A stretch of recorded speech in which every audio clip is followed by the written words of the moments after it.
Okay, so um, I'd like to start off with a land acknowledgement. My name is Arlene Mikas. I am a First Nations woman from Northwestern Ontario, originally from Deer Lake First Nation and now from Wawagawuan First Nation. So with that, I would like to say, we would like to respectfully acknowledge that the lands on which we gather in this province exist between the traditional territories of Fort Severn in the north, the Mohawks Council of Akwesasne in the east, the Caldwell First Nation in the south, and Shoal Lake 40 First Nation in the west. We respect the diverse histories and cultures of all the First Nations, Métis, Innu, and Inuit peoples of this province. So now I will just go into a little bit about what local farm and food and farm co-ops is about. So we're a member-driven provincial network with a number of different program areas. So there are co-op field schools, trade routes projects, marketing, communication services, financial and bookkeeping services, and governance and development consulting.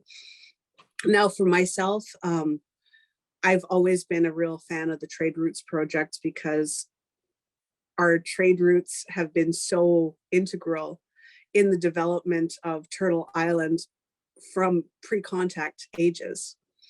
And so things like Ben's project, where he's going to be rebuilding some of those old trade routes, to me is really exciting. And so I would like to introduce Ben to you because he is the reason why we're all here, and just the excitement for what he's working on and what he has and will accomplish over the next couple of years, to me is extremely exciting. Ben Fagan represents Métis Nation of Ontario Region 1. And as well, he has a new business startup, AgriTech North. He grew up in Dryden, Ontario, and has returned home after more than 20 years away. During that time, he acquired education and experience and is bringing that experience home in full force to help resolve food insecurity throughout Northwestern Ontario. We are excited to have him back and hear more details about how we can all get more involved in seeing this effort thrive. Ben, it's over to you now. All right.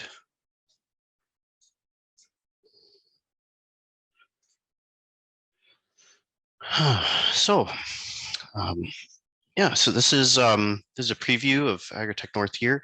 Our tagline is better than organic, and I'll explain a little why so in a short little while here. Come on.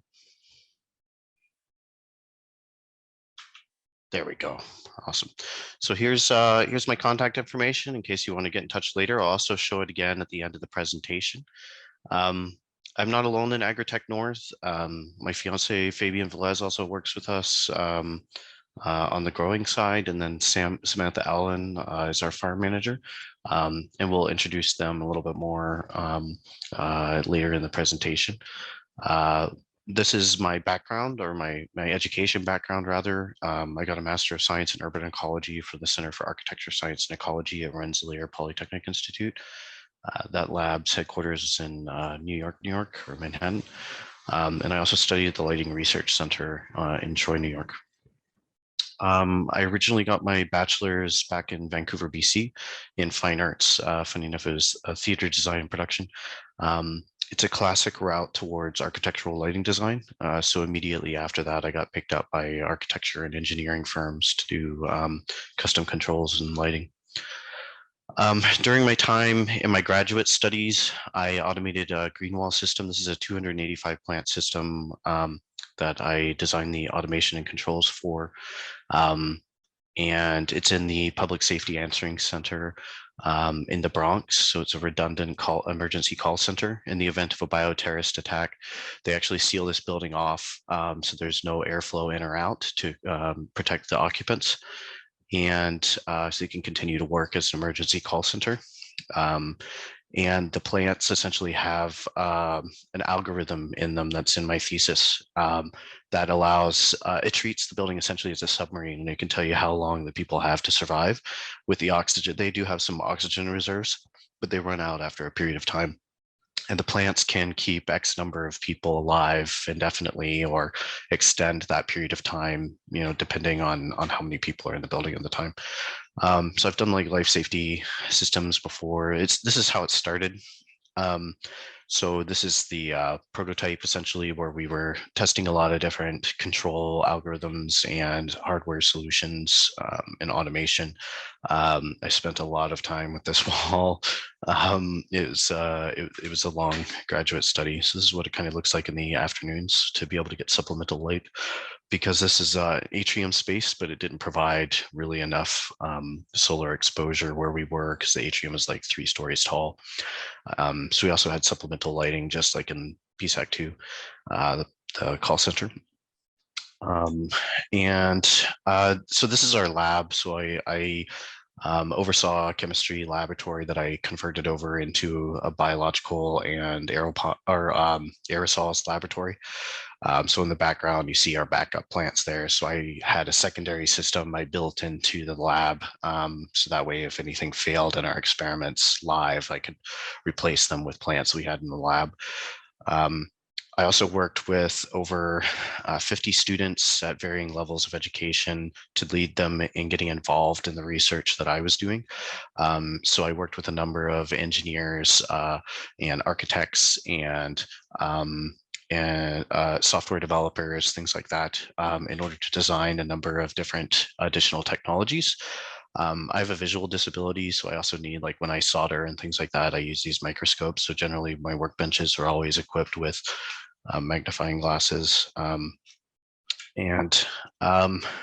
This is a sensor system that we also developed. So this is an air quality sensor network that you can stick in your backpack. It has a battery pack under the LCD there. And you can essentially walk around like on a New York subway and take air samples from your backpack and essentially geoposition all the data. So you can tell in real time like what the air quality is in any particular area. You would be surprised how terrible a Manhattan underground air quality is.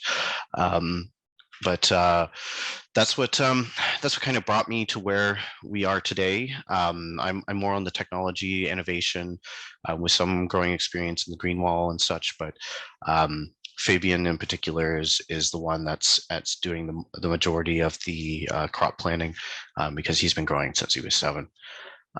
We've already been hosting a number of news outlets. There's a number of others that you'll be hearing about us through over the next couple weeks. We're super excited as well to be a contestant on the Bears Lair. So that will air between September and December. And it is specifically for Indigenous businesses. And it's sort of like a Dragon's Den, but it's not so aggressive. So it's more, all of the judges are there to support Indigenous business. So none of them are trying to vie for a percentage of your business. It's cash prizes. So it's a very different environment. It's a very different show than what was expected. So it was really positive experience for everyone involved. My arrow keys decide to stop working sometimes. There we go. So we're also members of a number of different organizations, local food and farm co-op, of course. We've been working with LFFC. Jen Springett was our first contact there back in January of last year. And so she was critical in the development of our business plan, because we did 6 months of market research with her, like reviewing all these really in-depth reports that LFFC have access to for the membership that really give a really good idea of what's going on in the Northwestern Ontario food security space. And so, but it took months to get through a large bulk of it, and we still haven't went through all of it. It's crazy how much information there is. And so, but that it's been critical to establishing who AgriTech North is today, this piece here. 807 Food Co-op is a new co-op that I'm a founding member of. I'm currently also a board member and secretary of, and there's 5 others that are part of this. Bobby Parr of Parr's Jars, Bobby Turpin of the Pure Blend, Natalie Welnick of Buster's Barbecue, and Brent Cadeau of Northwest Beef. Those are the founding board members. And so we're still developing this. We're on the cusp of opening membership, and this is where AgriTech North is essentially combining forces with the rest of the food industry to try and make a larger food economy shift in that before there wasn't a year-round source of fresh produce in our region, and so it changes the market opportunities for other industries too, like beef. Like they can't fulfill year-round contracts without the help of imports from a distributor, but now we can. And so it changes the dynamic around the food economy now that we have a year-round source of produce from AgriTech North. Many of these other organizations also have mentorship aspects to them, or there's cohorts oriented with them. So there's a lot of different people working on this project apart from just our staff. This is a national effort. Just admitted someone there. So this is the crop list that Fabian has put together for us. There is a variety of leafy greens, culinary herbs, and small fruiting crops like the cherry tomatoes and such there. These have been specifically selected to provide a not only variety on the plate, but also nutritional density. So what is the most that you can get out of the smallest amount of greens? Or there's one crop, for example, the Chinese spinach or amaranth, right at the top left there, that actually has a complete amino acid profile, which means that it can be a replacement to beef in your diet or meat products in your diet. So we made sure to choose varieties that would enable us to offer a full vegan diet, essentially, even from our current capacity to produce, which is limited to the technology we're using. We'll go into that a little bit later. So AgriTech North is a first of kind wholesale scale year-round grower of fresh produce in Northwestern Ontario. And we are better than organic. And this is a question we get a lot as to what does that mean? What is better than organic? And we have some brief statements about it on the website, but it's really not enough. It really just scratches the surface. So I wanted to take this opportunity today to go into more detail about what that means. So first off, I want to make sure I express exactly what I mean by organic, because there are major differences between which country we're talking relative to. So Canadian organic is different than United States organic. So in the United States, hydroponics and aeroponics can actually be considered organic. In Canada, they're specifically excluded by one paragraph that says that you just aren't allowed no matter what, even if you use organic fertilizers. And so the Canadian organic system is actually quite different from the United States in that sense. And so better than organic is where this claim comes from is really the following lines. And so as far as water use, you require a substantial amount of water in conventional and organic farming because you're saturating soil and you have evaporative loss and things like that. Whereas in AgriTech North system, we use up to 90, some say 95% less water. As far as waste, water waste also contains, in the case of conventional organic and AgriTech North, will contain nutrient runoff. And so conventional and organic has to oversaturate the soil essentially in nutrients in the hopes that the plant will uptake it. But most of it is never uptaken by plants and it becomes runoff from farmland. So in comparison, AgriTech North, we recycle the water over and over for over a month. And it's also on city sewer system. So it's treated even after it's been recycled for over a month. So not only has it been by and large processed by the plants and there's almost no nutrients left in it, but what is left in it is also going through city treatment system. So it's far less negative impact to the environment than either conventional or organic through water waste. Phosphorus runoff is a really big problem. In our particular region, Lake of the Woods is having major problems with phosphorus runoff. Like there's whole like public consultations and trying to figure out what to do and how to cut sources. Both conventional and organic are contributing to that problem. So there's both conventional farms use like a synthetic phosphorus, but organic farms use things like manure, which contain high quantities of phosphorus. And so both of them are contributing to our local Lake of the Woods environmental issues with runoff. And AgriTech North doesn't, plain and simple. Nutrient use, conventional organic, again, have to saturate the soil, not only in water, but in nutrients in hopes that it's uptaken by the plants. Whereas AgriTech North, we don't have to saturate a soil base. We're a soil-free operation. And as a result, we use 60% less nutrients than the alternatives. For nutrient type, this one requires some explanation, so I have a follow-up slide to it. Conventional is allowed to use synthetic, of course, but Canadian organic generally says naturally derived, but generally this is also synthetic, and the reason why, and I'll explain why. Generally, if you use manure, for example, there's no control upstream to say that the animals from which the manure came can't eat conventionally grown feed. And as a result, it's synthetic nitrogen that's passed to the manure, and more than 60% of that synthetic fertilizer is passed to the manure. It never actually gets digested.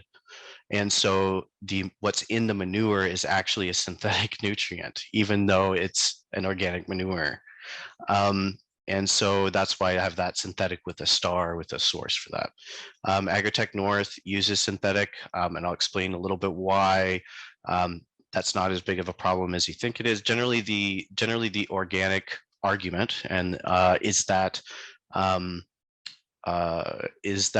runoff from the farm is causing big environmental damage and it causes soil erosion. But because we're a soil-free operation and the nutrients don't have the same runoff potential as in a soil-based farm, there's not really the argument for an organic fertilizer in this scenario. So fungicides, herbicides, and pesticides are the next three. Both conventional and organic are allowed to use all of those and do. But in AgriTech North, we don't. We have a completely enclosed environment, controlled environment agriculture. And I'll explain a little bit more. I'll show you what that looks like, but we don't need any of those. As far as carbon footprint, conventional is, of course, large. The larger reliance on synthetics creates a bigger carbon footprint because they're expensive as far as the carbon footprint is concerned to manufacture. And the impact on the land as well creates a large impact. Both conventional and organic farms, however, use large machinery to be able to harvest, sow, things like that. So organic still has a medium footprint, whereas AgriTech North has a small one in comparison because we require no large machinery. As far as land use is concerned, so what's harvested generally in conventional farms for 5 acres would take 3 times that much in an organic farm. So it requires 15 acres to grow organic, which you can grow conventionally with only 5 acres. This is such a big problem that there's several studies out that have shown that there's not enough arable land in the world to feed people a completely organic diet. So organic has to be priced as a premium item in order to make sure that too many people don't eat it, because it's unsustainable for the planet at our current planetary population. So in comparison, AgriTech North uses 0.05 acres, or about 2,000 square feet, to grow what conventionally would take 5 acres. So we're talking about, less than 0.1%. So all these factors combined is why we're better than organic.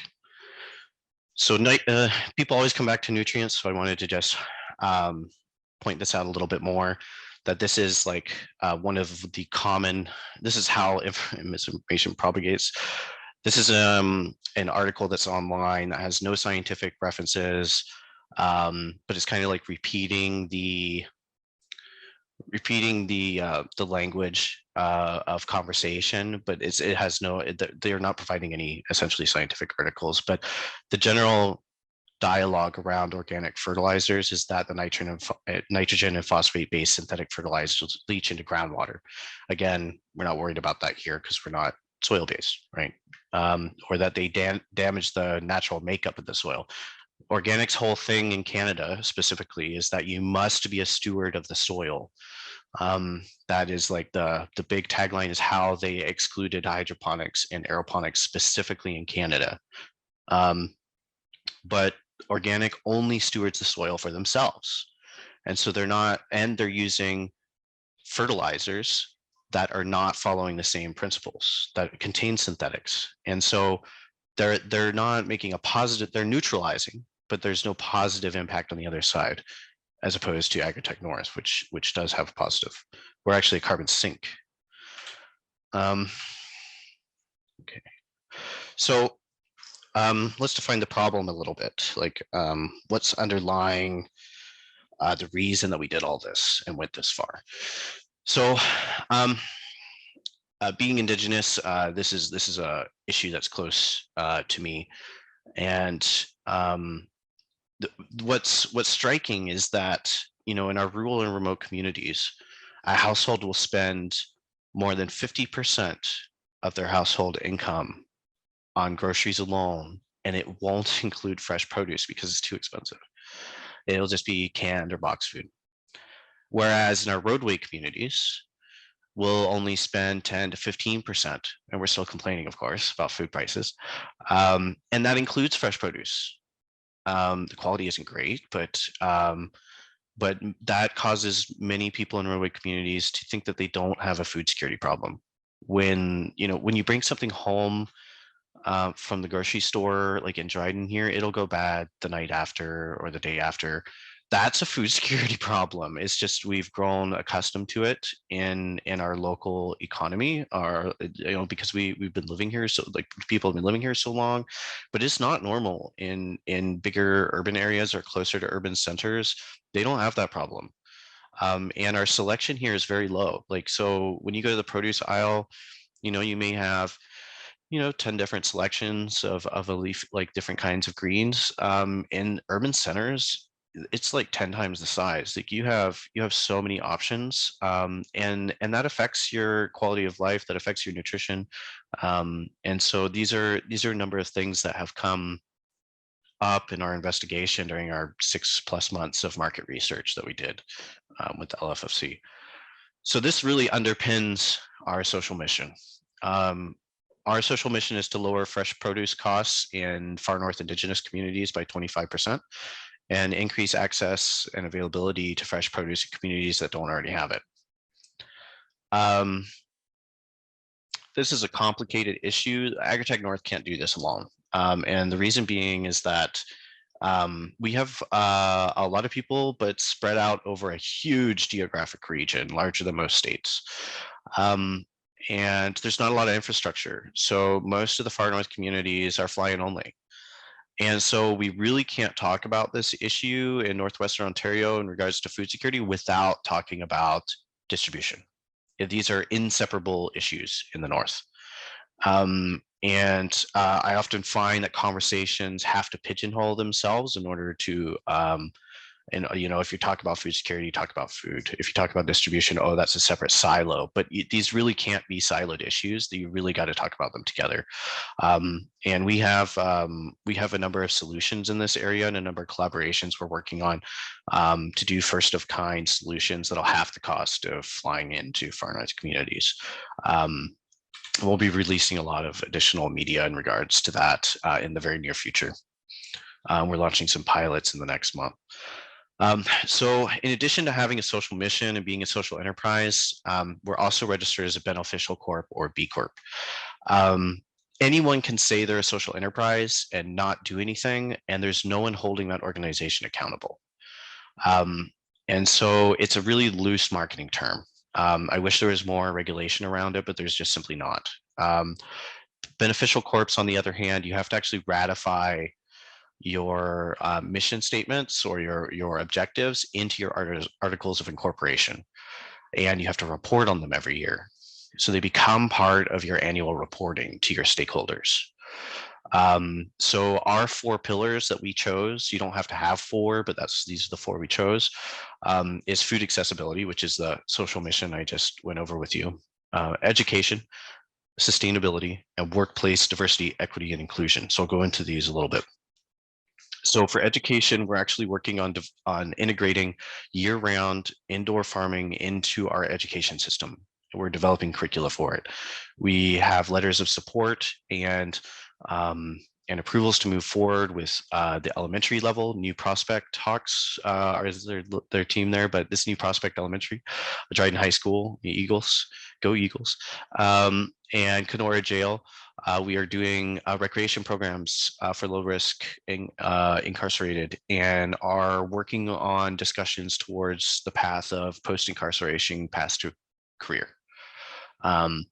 And so these are kind of our 3 levels now, but we're also looking at potentially doing like a college level in town as well, especially if community members are joining us from a rural or remote community where they can be training with us, but also be getting credit at the same time for a college level course. So we're just working on the structure of that now. For sustainability, I have actually examples of this with me.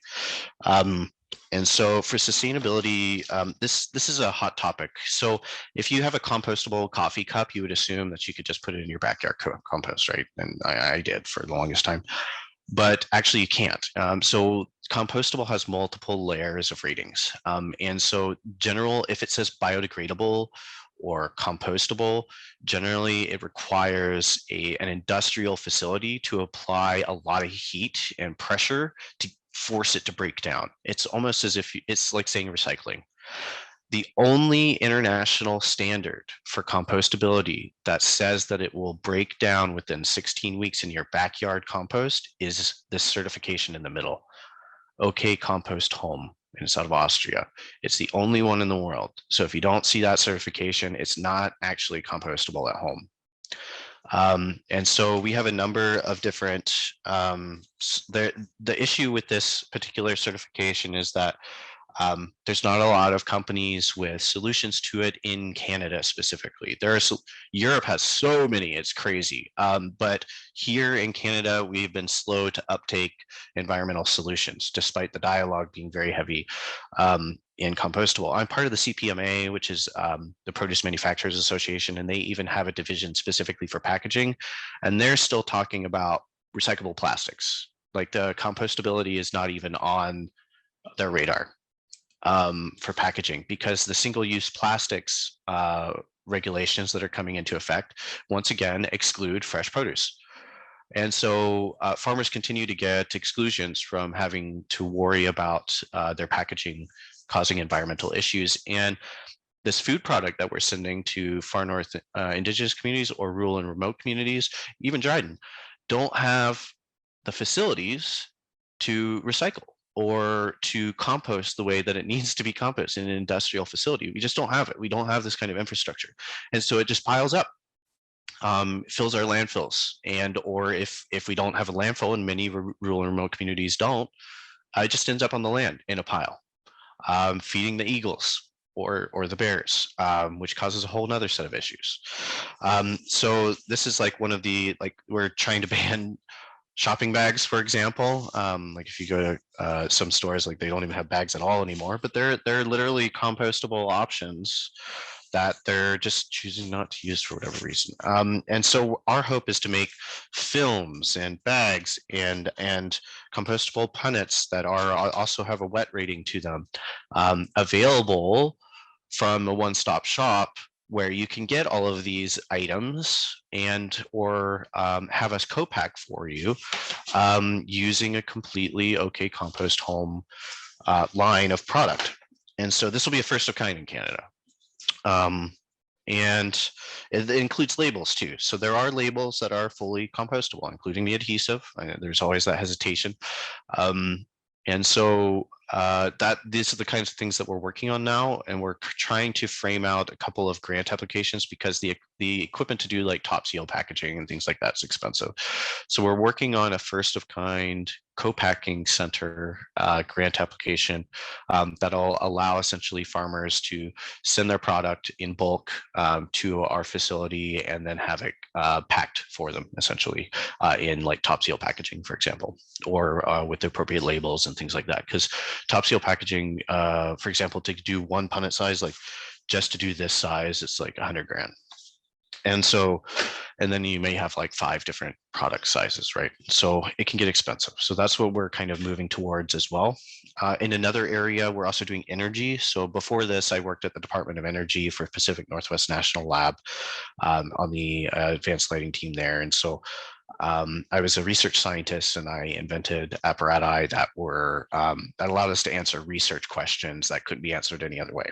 And so energy is definitely one of my focus areas. And many times growing in the North has been assessed by academics that have looked at, for example, is greenhouse technology viable in the far north? And generally they always come back negative because they look at it from a very siloed approach. They come up with all these controls and just look at the envelope, for example. It's not going to work with just the envelope because the energy to do year-round growing, energy is like the biggest problem. And so we're looking at innovative energy solutions, sustainable energy solutions that are going to allow us to increase the economic viability in the far north when we combine technologies. So a novel envelope with a novel energy source, and you solve multiple problems at the same time, and then assess that, which isn't done on the academic level. They are very siloed in academics, much like in large corporations. And so we're solving that problem by combining these technologies at our facility or facilities in the future. This, for example, is an example of a solar tri-generation system. It'll be a first of kind and controlled environment agriculture, which includes greenhouses and vertical farms. You get not only energy, but you get heating and cooling out of it as well, which is actually twice as valuable as the energy alone. With this, we can reduce our cost to produce by over 20%, just significant. It makes our leafy greens competitive on the wholesale market with like large players. And so it's a significant shift for us, and it'll make a significant shift for the rest of the industry, food or otherwise. So this is what that looks like. So it's essentially a solar panel with a radiator in it. And there's on the right is essentially a CCAN with condenser units. And those are largely unpowered passive processes to convert heating in the summer to cooling, for example.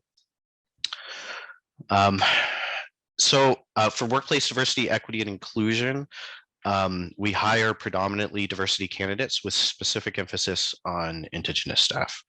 Right now, we are 100% diversity candidates.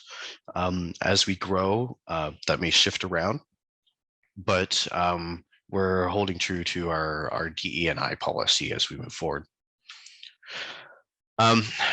So let me talk a little bit about this system as well, because I haven't really spoken enough to the technology that we're using. So this is a pilot facility that we're working on. We can produce 450 kilograms of leafy greens, culinary herbs, and small fruiting crops every week. And that's enough for 400 to 500 families in perpetuity if they eat greens every week, or if they eat what we produce every week. And so it's a substantial amount, but it's nowhere close to meeting the needs of all of Northwestern Ontario. And that's why this is just a pilot. And so the intention is to eventually be validating technologies and combinations of technologies. So our crop listing is still incomplete. For example, we don't have normal size fruiting crops like regular tomatoes or cucumbers or gourds, things like that. And so it's incomplete. And so the point is to be moving towards multiple growing technologies. We don't sell technology. We're a service provider that helps rural and remote communities evaluate these technologies for themselves by working with them, and then helping them choose which technologies are best for the crops they want to grow for their community, where they're in control of their own food security and sovereignty. We just help make the appropriate choices and design the facility so that way it's capable of growing what they intend to grow, food or otherwise. So I'll show you what that looks like a little bit more in the near future here. This particular technology in our pilot is a drip hydroponic system. And it's a combination between hydroponic and aeroponic, what I call a hybrid. But the reason being is because hydroponics, your roots are suspended in water, and aeroponics, your roots are suspended in air. In this case, the towers are vertical and the drip hydroponic system is saturating a wicking strip down the middle.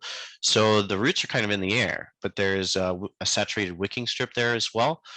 So it's kind of a mix of both, but that helps control things like root rot, which happens when the roots are too saturated, and mold and mildew growth and such. So we've gotten a lot of financial interest from the private sector in this project. Food is notoriously capital intensive. So when we put forward applications, often we get like really weird responses because the size of the applications.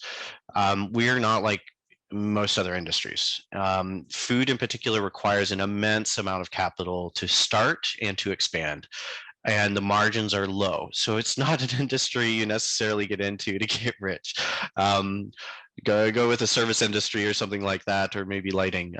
But food in particular is often a race to the bottom industry. People say they're willing to pay more for sustainable products or things like that, but the studies don't really translate to consumer behavior in the store when they're presented the choices without anyone intervening with a survey. And that's so that we acknowledge that, and that's often why we have to keep that in consideration when we're pricing things. So we have been offered equity investment multiple times over the past year, and we've turned them all down. And here's why. This is a report that came out, facts and figures about Canadian greenhouse vegetables. The most important part for me is this statement where it says that more than 70% of Ontario greenhouse produce is exported to the US. That's crazy. We have a food security crisis, and over 70% of what we grow in Southern Ontario along the Greenbelt, all those greenhouses and all that growing capacity, the large majority of it doesn't even stay in Canada.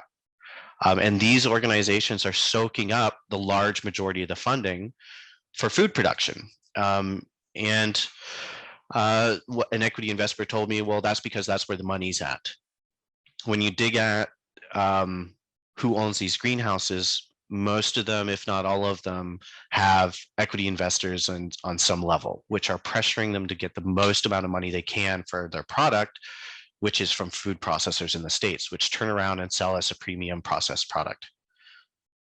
And so we also have been told by one of our membership organization that it's always been done that way because those organizations in Southern Ontario generate the largest farm gate receipts, which they use as a metric to determine how successful their funding is.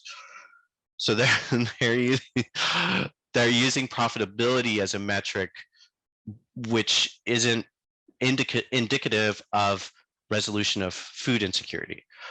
So the whole way of metricizing how we spend our money and where it's best spent is slanted in the opposite direction of food security, which makes it incredibly difficult for an organization like us to expand or maintain operations when the focus is essentially in the opposite direction. And so this was the original building that we were proposed by the city of Dryden. We chose to search for a piece of underutilized municipal property because we heard reports that there were not significant quantities, but there were surplus properties in the tens that were available around the city of Dryden.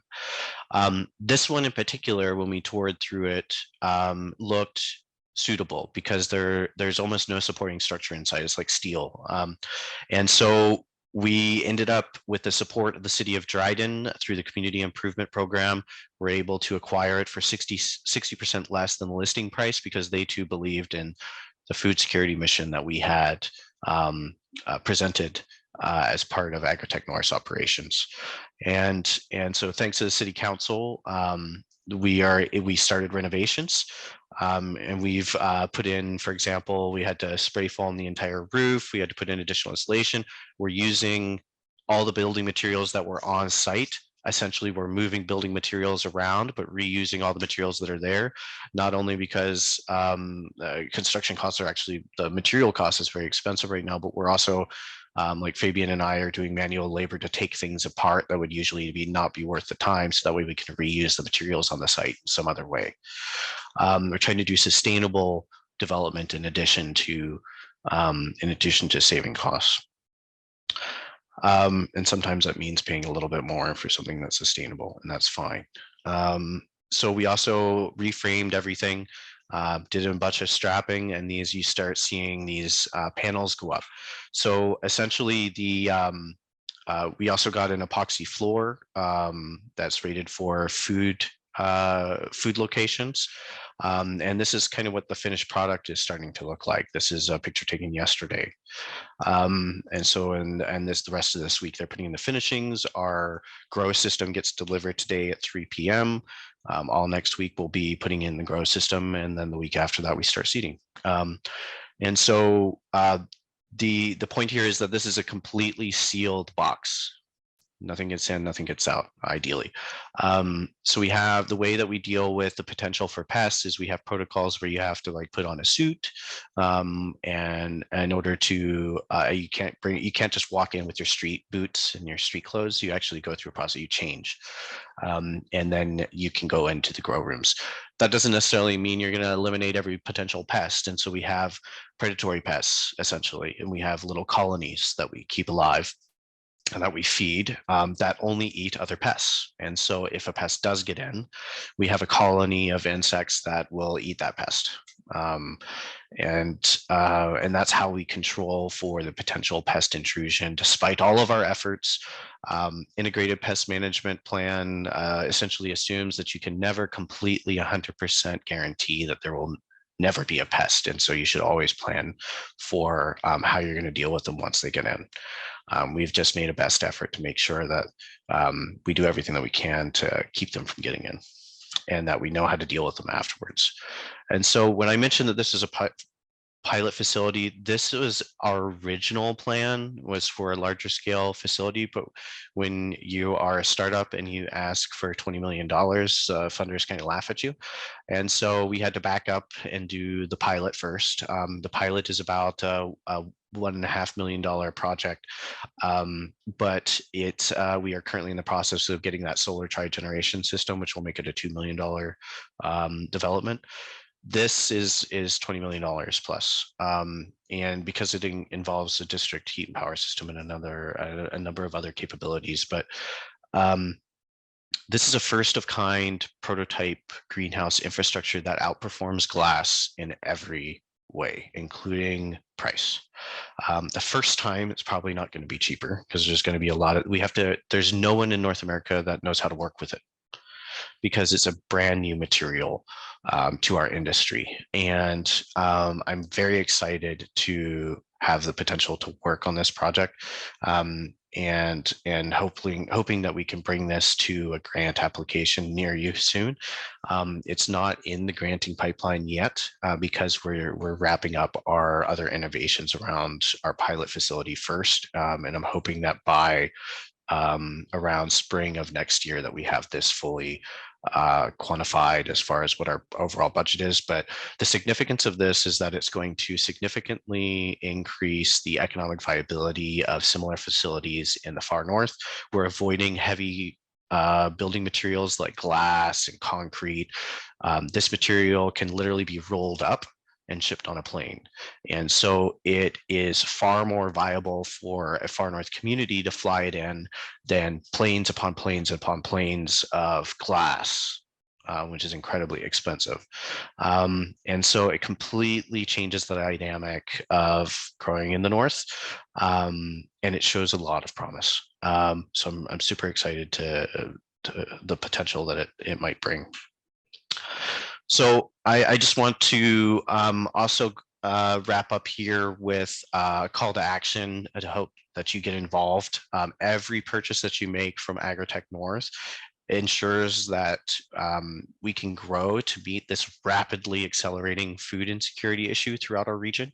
It's only going to get worse. There are already reports all over the news about how food costs are going to skyrocket even in the summer, in the heat of the conventional season.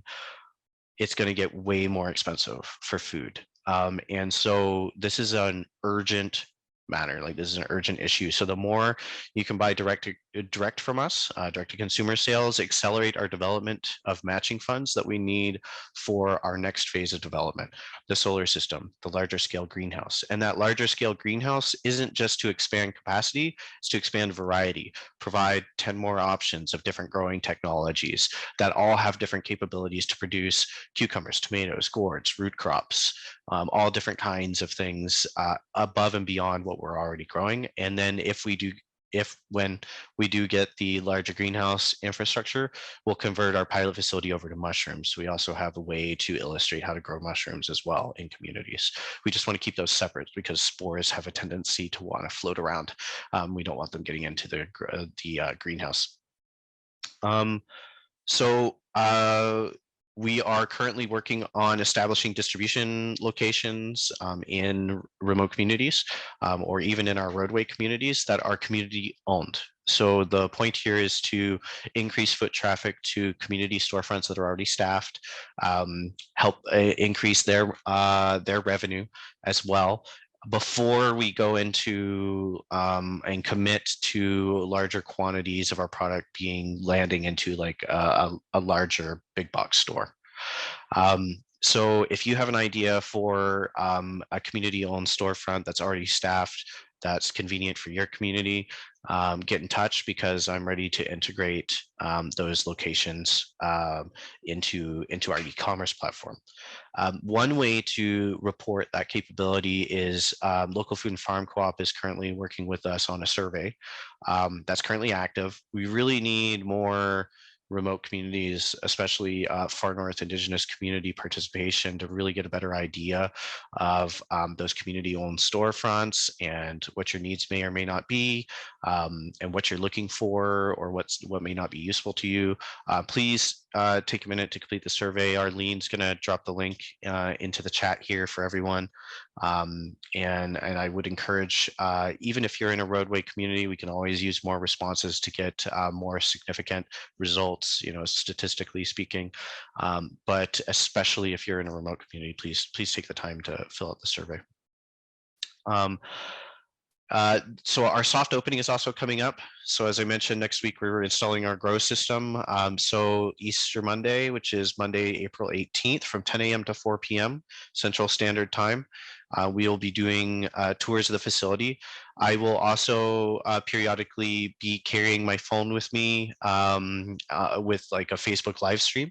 So that way people who are remote can also participate in a tour. I may not be addressing who's on the phone directly, but at least you'll be able to participate in the tour and hear me speak and hear questions and things like that and hear what's going on. Not everything is going to be done in this time. So if you're a local and you've seen our building recently, yes, it's not going to be done in time for April 18th, but the grow system will be in, and the plumbing will be in, and the control systems will be in. The thing is once we start seeding, which we plan to do after soft opening, we can't have the public through anymore without going through an extensive training and procedure to suit up and everything to avoid bringing pests into the space. And so this is an opportunity for the public to be able to walk through the facility and not just have to look through one of the windows that we left.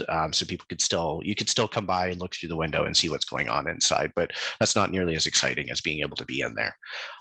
So April 18th, we're also in the process of launching our e-commerce platform. So we're going to be launching pre-sales in the next week, or I think it'll probably be Tuesday of next week. So the only thing that'll be available from AgriTech North initially will be a food subscription box. It'll probably be the only time we do fixed term subscription boxes of 12 weeks, for example, 6 boxes. So a box every 2 weeks, because the expected life of these products is about 2 weeks because it's freshly harvested as opposed to 1 day from the grocery store. So we're doing bi-weekly boxes. There's a $25 single person box, $50 couples box, or a $75 family box. Along the way, as we proceed, the only thing that's going to really be ready right off the top is leafy greens, because they're so fast to mature. As we proceed from box to box, there's going to be new plants reaching maturity that are going to be fresh additions to the box. So we want to give everyone 6 boxes over 12 weeks to give everyone the opportunity to experience the variety, and not just get the first box and then only be greens in them, and not be completely satisfied. And so the price point for everything is in line essentially with grocery store prices. So you don't have to choose between better than organic and price. You can have what's better than the grocery store at the same price. And that's what we're all about.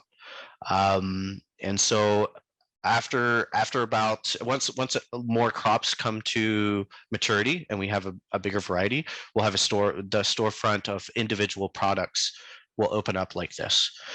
And then you can choose and select what you'd like to have week to week, or you can even add them to your subscription box and customize your box and know exactly what you're going to get in every box. Just initially, when we first kick off, it's very reliant on what matures first. So we're going to have a limited product offering in the first couple boxes, but then, as time progresses, we get wider and wider varieties. So yeah, that's it for my presentation. Thank you so much for coming. I would love to hear questions. I'm gonna pull up the chat here. I'm also gonna go to my contact card. Let's see what we got. Thank you so much, Ben.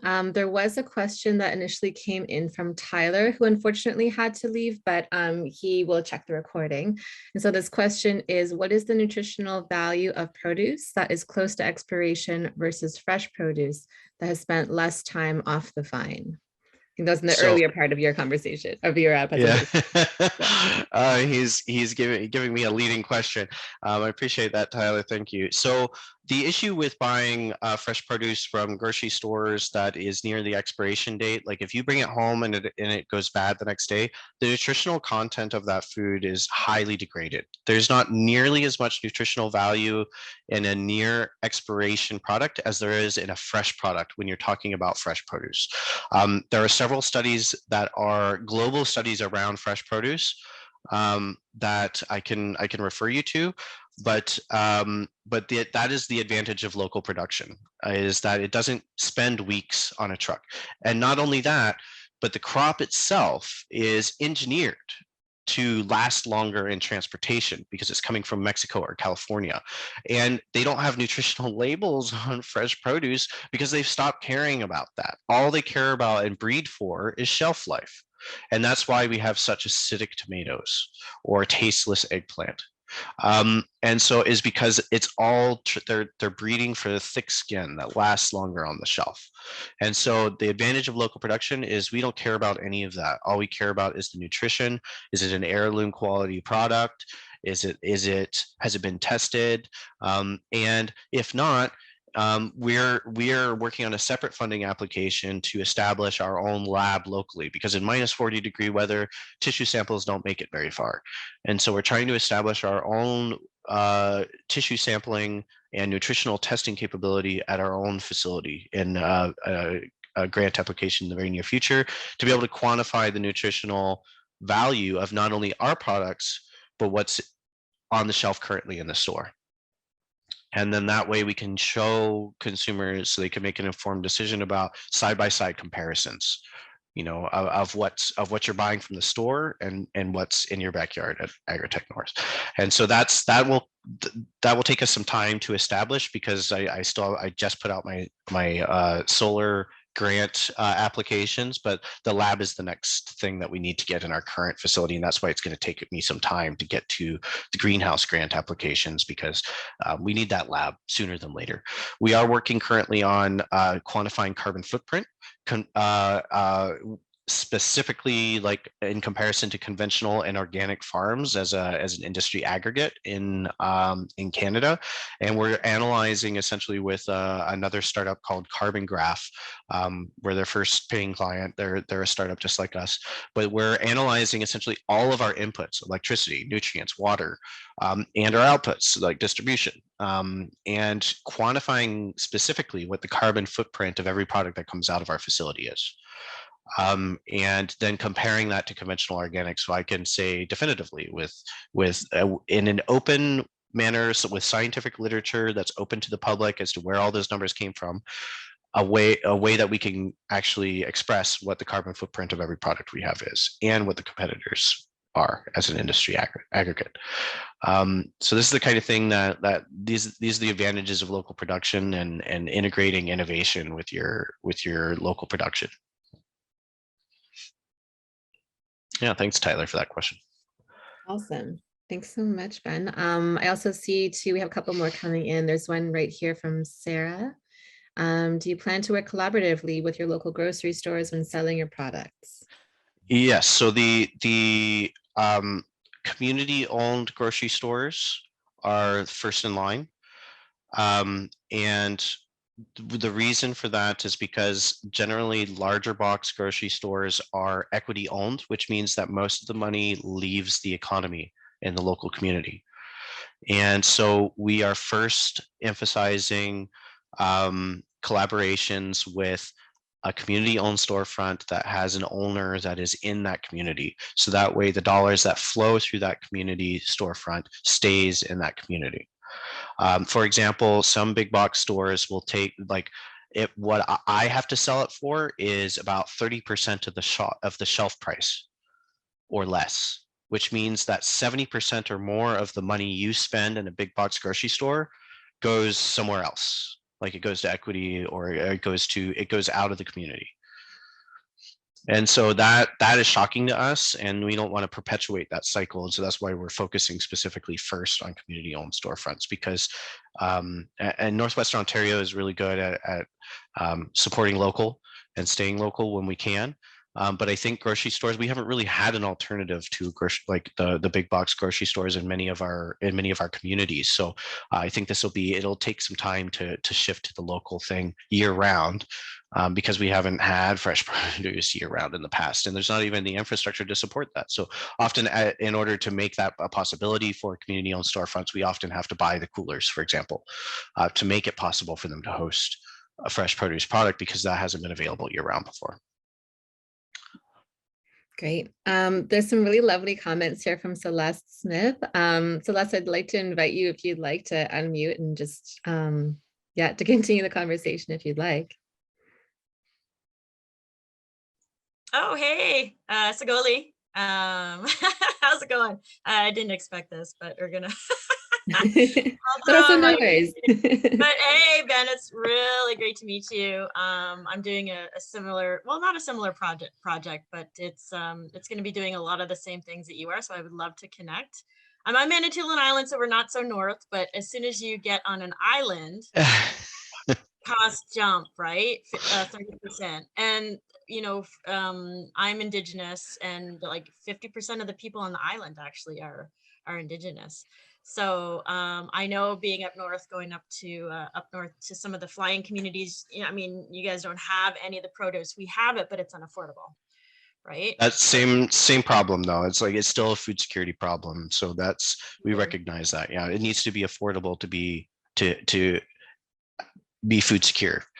Yeah, that's part of food security, right? And so what we're doing is we want to do greenhouses in that too. And we're finding, you guys have done so much research. I mean, we're having trouble finding the research that can do an all year off-grid kind of situation. So we're working with an energy company called Immersion, and we're doing a similar thing. I don't know if you've heard of them. Yes, I have. Yeah, that's who we're working with on the solar card there. I knew you guys were working with them. That's amazing. So we're scheduled for spring of next year to get our system, and then we'll be publishing data with them. So that way organizations like yourself, like if can we already have the matching funds for it and everything. So we're just waiting on the funders. So hopefully, like what we're planning on doing is immediately dropping the energy impacts, positive energy impacts of the operation into a publication or white paper that also has an academic partner. That is the crucial eye on the data we're putting out. And so we're working on framing all that. I'm waiting for the funding approvals, but I'm happy to share all of our content with you on that. Our whole goal is not to centralize in Dryden, but to support, more than 600 rural and remote communities throughout Canada. And so it's within our mission to collaborate with organizations like yourselves. Definitely. Well, we'll definitely have to do that because we need more of these projects around, and not just for Indigenous communities, right? But for everybody, because we need to get a handle on this stuff. But our main thing is we're going to be teaching Indigenous women how to do traditional agriculture. So. Oh, nice. Yeah, we should share curricula and what's worked, what hasn't, because I think there's a lot of work to be done there, because this is a whole new agriculture is like a lost art in our region, and so it's I think there's a lot of work to be done.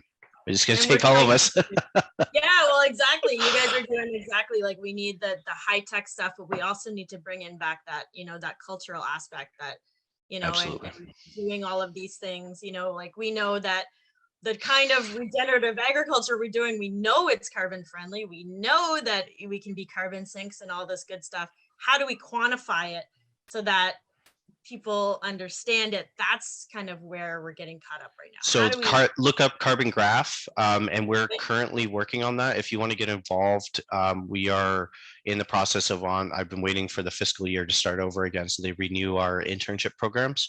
But we're in the process of onboarding another researcher that will be specifically doing, collecting scientific literature and populating it into Carbon Graph's metricization system.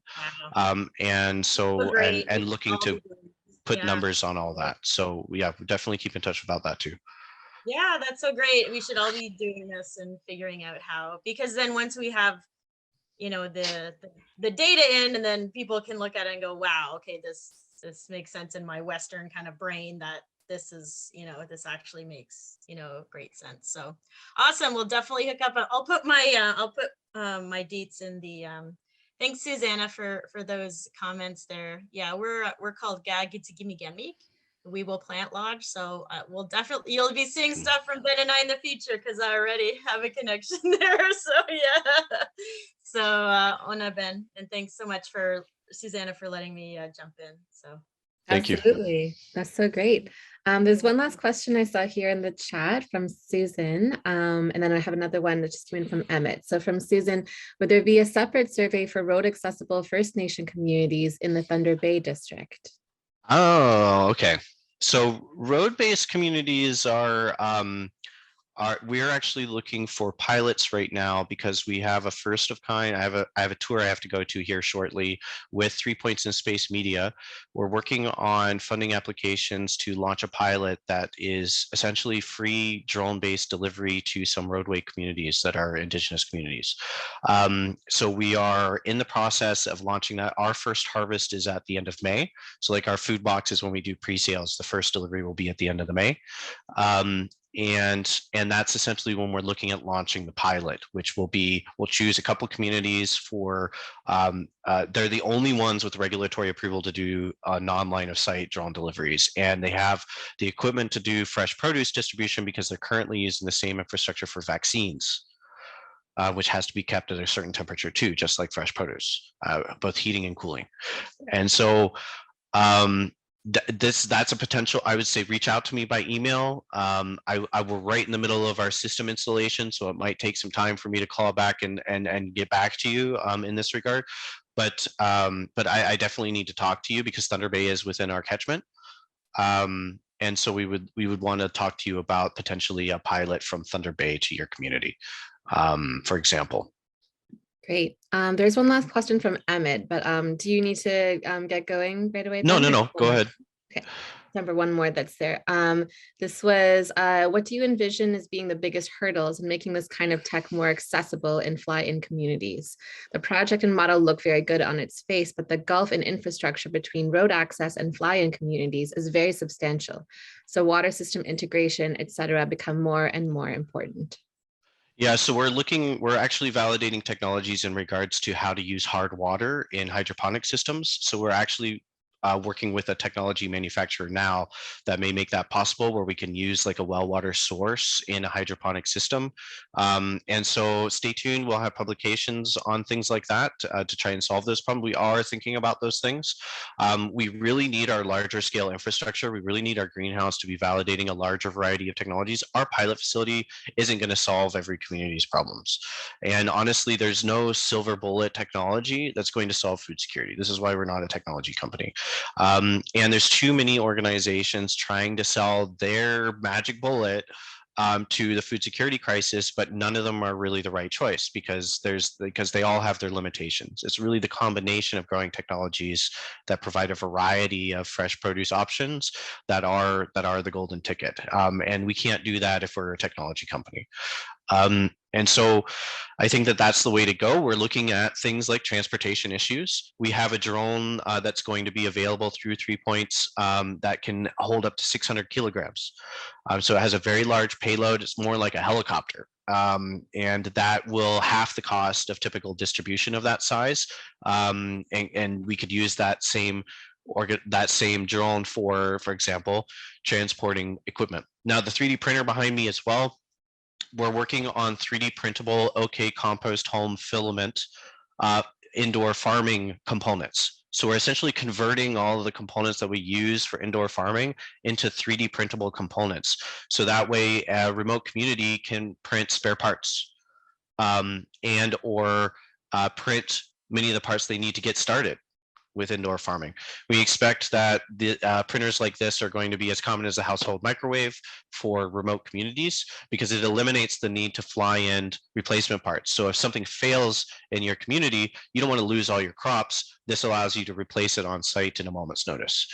And so this is how we're kind of also trying to facilitate that process in addition to the larger infrastructure and transportation issues. Amazing. Thank you so much, Ben. I'm just going to turn it over to Arlene for just our last closing remarks here, unless there's anything else that anyone else Thank you. wants to share.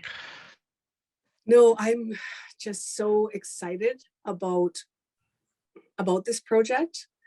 I think that it's one of the puzzle pieces that will get us closer to food security. And I think that's what Ben was trying to tell us as well. It will take all of us working together to create a food system that benefits all. And I'm just so proud to be involved with Ben and with LFFC as we move these types of projects forward. And I hope that you guys will all, if this is the only session that you were planning on attending, the rest of the assembly has a lot of wonderful things, and all of our sessions are recorded so you can go back on them even if you missed them. But we're doing this throughout the entire month of April. So join us. As excited as I am about AgriTech, I'm excited about everything else as well. So thank you for coming. And Susanna, did you have any last words? The last thing I just wanted to say is I just dropped that in the chat there for anyone who's not yet part of our assembly. That tomorrow actually is our next session that is going to be featuring Arlene here, as well as Dr. Tamara Soma from Food Systems Lab. And we'll be talking about reclaiming food and reclaiming stories. So yeah, there's more information you can see on the link that's down there. And thanks everyone for coming. Thank you so much, Ben. I learned so much today. That was really cool. Take care, everybody. Thank you. Thank you. Okay, bye. Miigwech. Miigwech.